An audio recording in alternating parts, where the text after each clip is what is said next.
Hello everyone, అందరు ఎట్లున్నారు? మేమైతే మంచిగా ఉన్నాం. మీ అందరు కూడా మంచిగా ఉండాలని మనస్ఫూర్తిగా కోరుకుంటున్నాం. ఈరోజు వీడియో వచ్చేసి ఒక టెంపుల్కి వెళ్తున్నాం. చాలా చాలా ఫేమస్ టెంపుల్ అంట, 2 టెంపుల్స్. సో పోయిన తర్వాత ఆ టెంపుల్స్ గురించిన విషయాలన్నీ కూడా చెప్తా. చాలా పవర్ఫుల్ టెంపుల్ అంట. సో నేను తెలుసుకొని దాన్ని చూసి మీ అందరితో కూడా చూపిస్తాను. మరి వీడియో లోపలికి అయితే వెళ్ళిపోదాము. Let's start the show.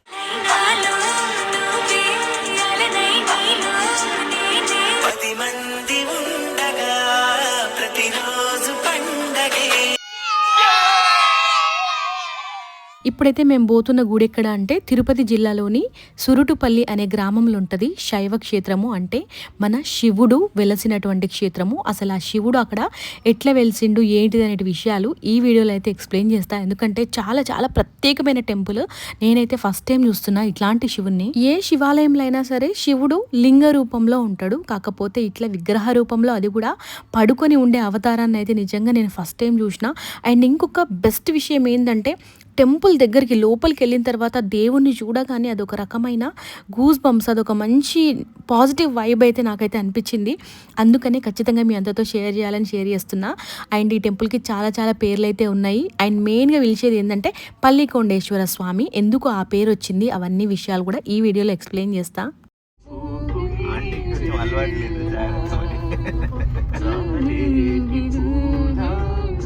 అంటే యాక్షన్ చూసింది, ఇప్పుడు సౌండ్స్ వస్తుంది. ఆనందం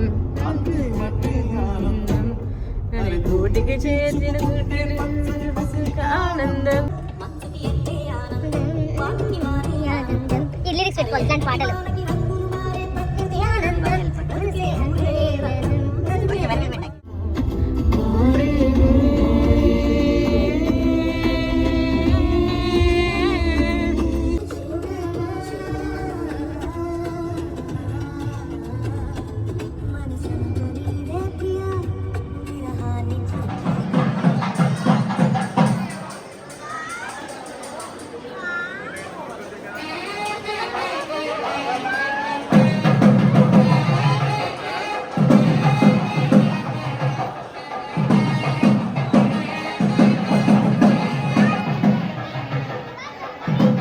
అదృష్టం ఉంటే అట్లా కలిసి వస్తుంది అంటారు కదా, అప్పుడప్పుడు అట్లాంటివి జరుగుతాయి. మాకు అనుకోకుండా పోయినాం, కానీ ఆ రోజు ధనత్రయోదశి అంట. అందుకని చెప్పేసి గుళ్ళో మంచి మంచి ఉత్సవాలు, పూజలు అయితే జరుగుతున్నాయి. గుడి అంతా కూడా ఎంత బాగుందంటే భలే పీస్ఫుల్గా అనిపించింది నాకైతే.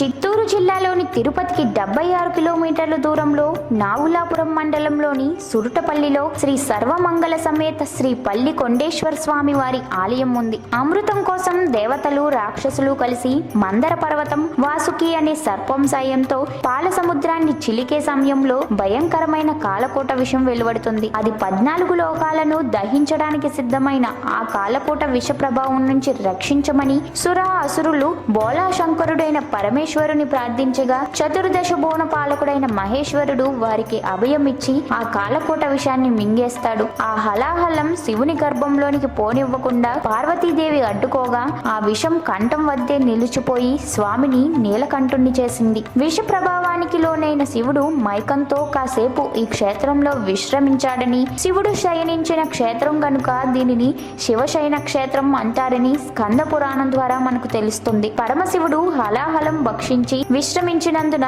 దీనిని కాలకోటాసన క్షేత్రం అని కూడా అంటారు. విషం మత్తులో పార్వతి ఒడిలో తల ఉంచి పవలించి ఉన్న శివమూర్తి విగ్రహంతో పాటు కామధేనువు కల్పవృక్షంతో పాటు ఆయన చుట్టూ చేరి ప్రార్థన చేస్తున్న శ్రీ మహావిష్ణువు, బ్రహ్మ, దేవేంద్రుడు మొదలగు దేవగణములు, మహర్షులు, యక్ష గంధర్వాదులు రూపాలు కనిపిస్తాయి. శయనించి ఉండటం వల్ల ఇక్కడి శివుడిని పల్లికొండేశ్వరుడు అంటారు. పల్లికొండ అంటే తమిళంలో పడికొని ఉన్నాడు అని అర్థం. కొంతమంది దీనిని వాల్మీకి క్షేత్రం అని కూడా అంటారు. భారతదేశంలోనే శివుని రూపాకారములో పూజలందుకునేది ఈ దేవాలయం నందు మాత్రమే అని చెప్తారు. ఈ దేవాలయం నందు దాంపత్య దక్షిణామూర్తి స్వామి వారికి అభిషేకం చేసినచో భార్యాభర్తల కలహములు పోయి వారు సుఖజీవనం గడుపుతారని ప్రతీతి. పెళ్లి కాని వారు ఈ స్వామి వారిని దర్శించిన తొందరగా పెళ్లి జరుగుతుంది. నిజంగా దేవుని రూపం చూసిన తర్వాత నాకు కొద్దిసేపటి వరకు మత్తులో నుంచి ఆ మైకంలో నుంచి బయటకు రాలేకపోయినానమాట. దేవుడు ఆ టైంలో విషం తాగిన టైంలో కొంచెం మత్తు రావడం వల్ల వచ్చి ఇక్కడ పడుకొని రెస్ట్ తీసుకున్నాడు కాబట్టి ఇక్కడ ఆ టెంపుల్ అయితే వెలిసింది అనేటువంటి ఒక నమ్మకం అంట. యాక్చువల్గా పోతూ పోతూ ఉన్నాము, ఫస్ట్ ఒక నిలబడి ఉన్న శివుడు ఉన్నాడు అక్కడే అనుకున్నాము. బట్ తర్వాత వెళ్ళిన తర్వాత ఒక 3rd 4th టెంపుల్లో ఈ దేవుడైతే కనిపించిండు. అక్కడైతే అస్సలు లేదండి ఫోన్. మ్యాక్సిమం ట్రై చేసినాను కానీ ఎందుకో రిస్క్ తీసుకోవాలనిపించలేదు, అసలు బయటకు కూడా తీయాలనిపించలేదు ఫోన్ నాకు. అక్కడ కెమెరాస్ అవి ఇవి వాడొద్దు అనేటువంటి మెసేజెస్ కూడా ఉన్నాయి. సరే ఎందుకు అని చెప్పేసి తీయలేదు. అందుకనే మీ అందరికీ దేవుణ్ణి చూపిద్దామని చెప్పేసి ఆన్లైన్లో సెర్చ్ చేసి అట్లా టెంపుల్ చరిత్రకు సంబంధించిన స్టోరీ అండ్ దేవుడు అక్కడ ఎట్లుంటాడు అనేది అయితే మీకు ఈ వీడియోలో అయితే చూపించడానికి ట్రై చేసిన. డెఫినెట్గా మీలో ఎవరైనా అటు దగ్గరలో ఉన్న అటువైపు వెళ్ళినా ఖచ్చితంగా విజిట్ చేయండి పల్లికొండేశ్వర స్వామి గుడిని. ఇంకా దర్శనం చేసేసుకొని బయటకు వచ్చిన తర్వాత ఇక్కడ ఒక పెద్ద రావి చెట్టు అయితే ఉంది.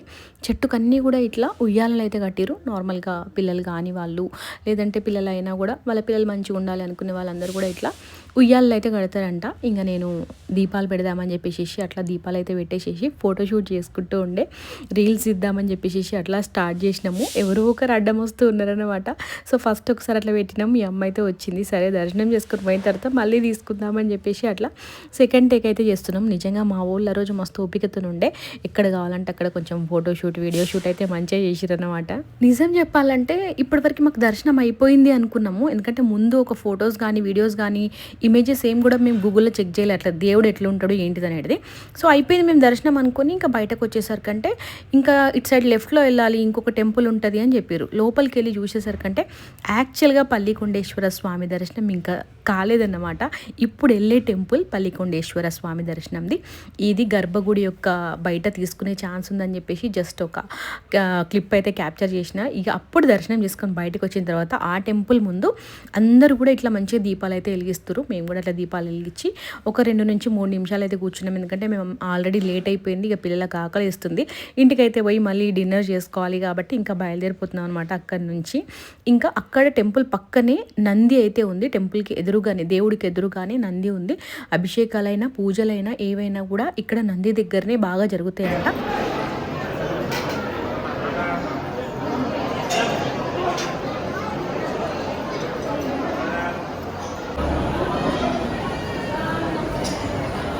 అమ్మవారి గుడికి అయినప్పుడు గాజులు, ఏదైనా దేవుడి గుడికి వెళ్ళినప్పుడు దేవుడి మాలలు గిట్ల ఇస్తే భలే హ్యాపీగా అనిపిస్తుంది కదా. సో అట్లా మాకు మాలలు అయితే ఇచ్చారు, వాటిని వేసుకొని ఫొటోస్ దిగుతున్నాము.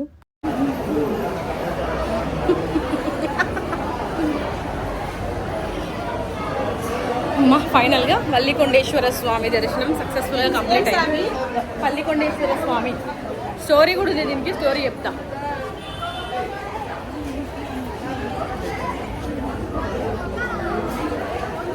అక్కడ దర్శనం కంప్లీట్ చేసుకుని ఇప్పుడు నెక్స్ట్ అయితే అక్కడ పెరియాపాలెం అనే ఊర్లో అమ్మ భవాని అని పిలుస్తారు, ఎల్లమ్మ తల్లి టెంపుల్ అయితే ఉంటుంది. చాలా పవర్ఫుల్ టెంపుల్ అంటే అక్కడికైతే బయలుదేరుతున్నాం. ఫుల్ ఆకలితో ఉన్నాం. మాకైతే మంచి కిచిడి దొరికింది అక్కడ. వాతావరణం మామూలు వర్షం పడలేదు ఇక్కడైతే. ఇప్పుడైతే ఒక ఎల్లమ్మ తల్లి టెంపుల్కి సంబంధించిన ఫుల్ డీటెయిల్స్ అన్నీ కూడా దగ్గరికి వెళ్ళిన తర్వాత అయితే చూపిస్తా. మొత్తం అన్నీ కూడా ఏదో స్టీల్ సామానే ఎక్కువ ఉన్నాయి ఈ ఏరియాలో. చూడు ఫుల్ వర్షం పడింది, రోడ్లు అన్నీ కూడా ఎట్లున్నాయి చూడు, సైడ్ లో ఫుల్ వాటర్ ఉన్నాయి. వచ్చేటప్పుడు మొత్తం పసుపు స్మెల్ వస్తుంది, పసుపు. రేణుకాయలమ్మ తల్లి గుడి అనగానే ఖచ్చితంగా పుట్టెల్లమ్మ అయితే ఉంటుంది. సో పుట్టకైతే మొత్తం పసుపుతో ఉంది అలంకరణ. కొంచెం ముందుకు పోతే ఇంకా టెంపుల్ లోపలికైతే ఎంటర్ అయిపోయినాము. లోపల మొత్తం అంతా కూడా ఆర్కిటెక్చర్ చూస్తే 2 కళ్ళు సరిపో అనిపించింది. రేణుకాయలమ్మ తల్లి అంటేనే పుట్టలు ఇంకా నాగుపాములు అట్లా ఉంటుంది స్ట్రక్చరు. అసలు గుడి మొత్తం అంతా కూడా అదే ఉందన్నమాట. వాళ్ళ కట్టడాలన్నీ కూడా నిజంగా చాలా బాగుండే, మంచిగా కలర్ఫుల్గా. అసలు అదొక మంచి డివోషనల్ వైబ్ అయితే వచ్చింది లోపలికి వెళ్ళంగానే. అండ్ ఈ ఎల్లమ్మ తల్లికి అయితే చాలా ఏమంటారు, ఒక చరిత్ర అయితే ఉందంట. లోపల కింద ఉంటుంది, యాక్చువల్గా కనిపించలేదు, ఇక్కడ కూడా అలవ లేదు కానీ ఎందుకో తీయాలనిపించేది తీసిన అనమాట. కొంచెం చిన్నగా క్యాప్చర్ చేసినాను కానీ అంత కొంచెం కష్టపడలేదు తీయడానికి. పైన కనిపిస్తుంది కదా లోపల అమ్మవారి విగ్రహం, అది కాదు కింద ఉంటుందంట అమ్మవారు. యాక్చువల్గా అమ్మవారి విగ్రహం వెనకాలంతా కూడా నాగుపాము తిరుగుతూనే ఉంటుందంట. అప్పుడప్పుడు వచ్చిన భక్తులకు కూడా కనిపిస్తూ ఉంటుందంట. సో మాకైతే కనిపించలేదు కానీ ఎప్పుడు తిరుగుతుంది అని చెప్పేసి అక్కడ నమ్మకం అనమాట. సో అట్లా గుడి మొత్తం అన్నీ కూడా పాములతోనే ఆర్కిటెక్చర్ అయితే ఉంటుంది. సో మేము ఇంకా ప్రసాదాలు అవన్నీ తీసుకొని దర్శనం అయితే చేసేసుకున్నాము. ఫుల్ రష్ ఉన్నప్పుడు ఎవరైనా వీలు కాకపోతే, అంత రష్లో వెళ్ళలేకపోతే బయట కూడా ఒక దగ్గర ఎల్లమ్మ తల్లిని పెట్టిరనమాట. అక్కడ దర్శనం చేసుకొని వెళ్ళొచ్చు లోపలికి రాలేకపోయిన వాళ్ళు అని చెప్పేసి. భలే వెరైటీగా అనిపించింది, అట్లా కూడా ఉంటుందా అని చెప్పేసి. ఇంకా అక్కడ దర్శనం చేసుకొని ఇంకా బయటకైతే వచ్చేసినాము. రాగానే ఇంకా బయట మల్లెపూలు అయితే కనిపించినాయి. ఇంకా మా అంటే అయితే తీసుకుంటుంది, ఆల్రెడీ కనకాంబరాలు పెట్టుకున్నా కూడా ఇంకా తీసుకుందాం మంచిగా ఉన్నాయని చెప్పేసి తీసుకుందనమాట. అక్కడ నుంచి బయలుదేరిన తర్వాత ఇంకో విషయం తెలిసింది, సుబ్రహ్మణ్య స్వామి చాలా చాలా పవర్ఫుల్ టెంపుల్. అక్కడ కూడా దర్శనం చేసుకొని పోదాము అని చెప్పేసి వెళ్ళేసరికంటే యాక్చువల్గా క్లోజ్ అయిపోయింది. క్లోజ్ కాదు, ఓన్లీ రోజులో గంట సేపు మాత్రమే ఓపెన్ ఉంటుందంట. అండ్ 1 వీక్ కూడా కాదు, సర్టెన్ డేస్, ఈ డేస్లో ఓపెన్ ఉంటుంది అని చెప్పారు అనమాట. సో అదృష్టం కావాలి, ఇంకా తండ్రి దర్శనం కావాలంటే అనుకున్నాం. ఇంకా ఈసారి అయితే కష్టమైపోయింది కానీ నెక్స్ట్ ఎప్పుడైనా వచ్చినప్పుడు ఖచ్చితంగా దర్శనం చేసుకోవాలి అనుకున్నాం అనమాట. సో మొత్తానికి మా బుడ్డోడు అయితే ఫుల్గా పడుతూ లేస్తూ ఆడుకుంటూ ఉన్నాడు. ఇది ఈరోజు వీడియో. మీ అందరికీ నచ్చింది అనుకుంటున్నా. ఒక మంచి పవర్ఫుల్ టెంపుల్స్ని నా వీడియో ద్వారా మీ అందరికీ షేర్ చేస్తున్నా. చూసి మంచిగా మొక్కుకోండి, అందరూ బాగుండాలి, అందులో నేను ఉండాలి అని చెప్పేసి మనస్ఫూర్తిగా కోరుకుంటున్నా. ఇంకొక బ్యూటిఫుల్ ఫ్యామిలీ వ్లాగ్తో మీ ముందుకు వస్తాను. అంటిల్ దెన్ మన ఛానల్ని చూస్తున్న వాళ్ళు ఎవరైనా ఉంటే మాత్రం ప్లీజ్ ఛానల్లో ఉన్న వీడియోస్ అన్నీ కూడా చూసి నచ్చితే ఫాలో అవ్వండి. Bye everyone, take care all of you. నేను మీ శ్రీమతి స్వాతి.